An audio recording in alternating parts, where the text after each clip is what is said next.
Getsemani Sapokren. Ini supaya harus kita clearkan ya Bapak Ibu. Sekali lagi bahwa ini bukan kehebatan dan kesombongan saya, tetapi saya memunculkan sebuah rasa toleransi umat beragama yang tinggi kepada masyarakat. Karena mau Kristen kah, mau Islam kah, itu semua adalah bagian dari keluarga. Ya tidak? Jadi bukan agama ini menjadi sebuah perpisahan ataupun perbedaan untuk mencerai-beraikan kita dalam kehidupan sosial bermasyarakat.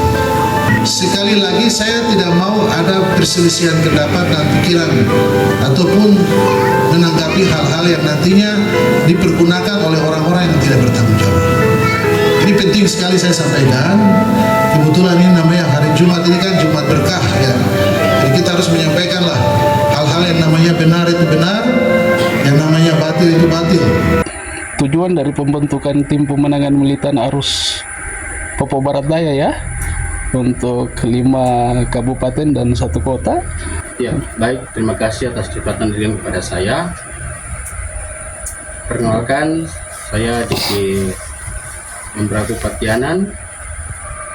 Tujuan daripada pembentukan tim pemenangan militan arus Papua Barat Daya, bahwa dengan adanya pembentukan tim ini, maka secara otomatis kemenangan untuk pasangan arus pasti akan kami capai, karena teman-teman semua terlibat dalam tim militan arus adalah teman-teman senior yang sudah biasa di lapangan untuk bermain politik. Jadi kami targetkan untuk Kota Sorong secara khusus, kami tim militan arus akan bungkus arus kencang, semakin kencang di Kota Sorong, dan akan membawa kemenangan untuk pasangan arus di Kota Sorong. Karena semua yang terlibat dalam adalah jenderal-jenderal perang yang bukan lagi mengikut petunjuk, tapi siap untuk bekerja dan siap untuk menangkan di lapangan. Harapan dalam perjuangannya seperti apa mungkin bisa disampaikan. Terima kasih. Dan harapan kami dengan terbentuknya tim ini, kami juga membuka diri untuk siapa saja yang mau terlibat bergabung dengan tim militan arus. Kami membuka diri karena arus merupakan pasangan yang tidak melihat muka, tidak memandang suku, adat, budaya, dan agama. Kami juga sebagai tim membuka diri untuk siapa saja yang mau bergabung dengan arus untuk perubahan di Papua Barat Daya. Karena segala program daripada arus merupakan program-program yang sudah pernah dijalani pada saat masa jabatan 2 periode di masing-masing kabupaten, baik Kabupaten Raja Ampat maupun Kabupaten Bintuni. Dan program-program itu yang kami harapkan ketika terpilih menjadi gubernur dan wakil gubernur akan diterapkan di Provinsi Papua Barat Daya.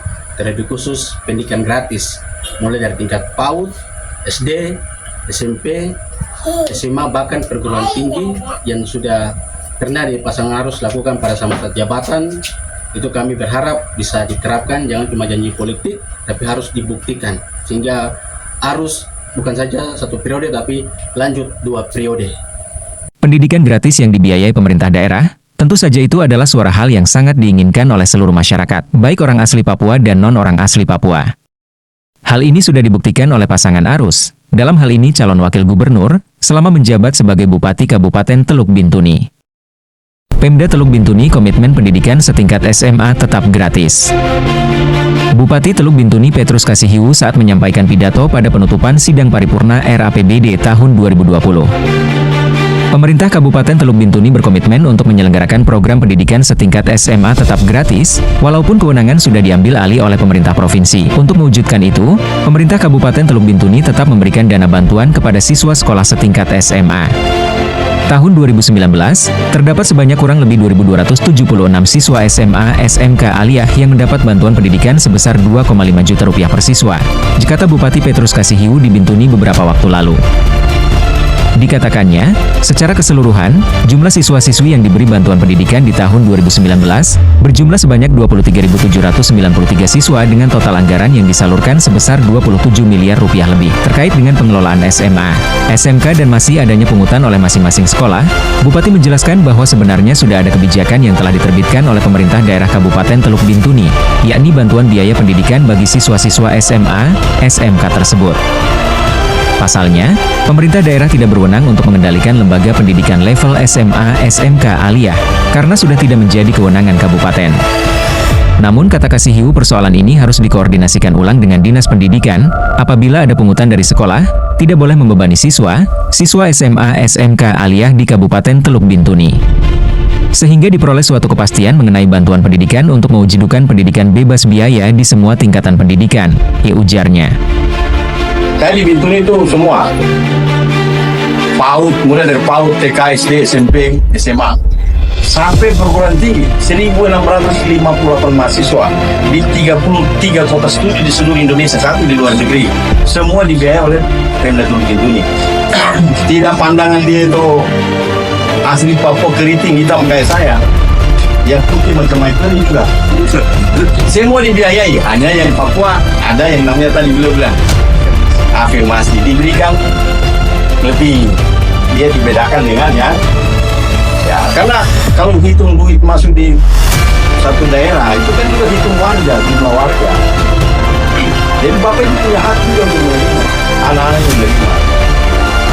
Memilih calon kepala daerah tentu saja bukan dilihat dari visi dan misi, tetapi dari rekam jejaknya, calon wakil gubernur Papua Barat Daya, Pasagan Arus dalam hal ini, sudah membuktikan pendidikan gratis selama menjabat sebagai kepala daerah Kabupaten Teluk Bintuni. Ketika masyarakat Papua Barat Daya mempercayakan pasangan Arus menjadi gubernur dan wakil gubernur Papua Barat Daya, maka pendidikan gratis akan diterapkan di Provinsi Papua Barat Daya. Lewat semangat yang dilakukan ini, apakah ke depan tim ini akan dikukuhkan oleh kandidat secara langsung? Secara garis koordinasi, kami bersyukur karena pasangan Arus adalah pasangan yang tidak ada blok-blok, pasangan yang terbuka dan membuka diri, sehingga kami langsung berkomunikasi dengan kandidat secara langsung, dan kami diberikan mandat, kami diberikan amanah untuk segera memperlengkapi struktur yang ada, dan kami akan dilantik kurang lebih tanggal 20-an setelah debat di Jakarta. Kembalinya pasangan Arus, kami akan dilantik. Siapa kita? Militan Arus. Siapa kita? Militan Arus. Arus menang, menang, menang. Terima kasih ya sudah menonton. Jangan lupa like, komen, dan subscribe.